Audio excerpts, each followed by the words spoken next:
आणि एकत्र राहायचं म्हणजे थोडा वेळ द्यायला पाहिजे ना. आता जर घरच्यांना कळलं तर काय होईल? पळून जायला लागेल आम्हाला. हा म्हणजे त्याची पण तयारी आहे, पण आता एकत्र बाहेर पडायचं म्हणजे थोडं तयारीने बाहेर पडायला पाहिजे. नुसती मजा करून घ्यायची असती तर हिला पाठवून दिला असतं एकटीला. तिच्या बरोबर जगायचंय म्हणून तर घेऊन आलो ना हिला इथपर्यंत. हा म्हणजे तुमचा राग अजिबात नाही. दुसरीकडे पैसे दिले काम होईल आमचं, पण तुम्हाला हे जर नाही बोललो ना तर मला रात्री झोप नाही लागायची, म्हणून बोललो.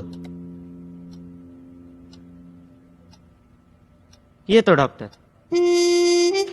चल मी.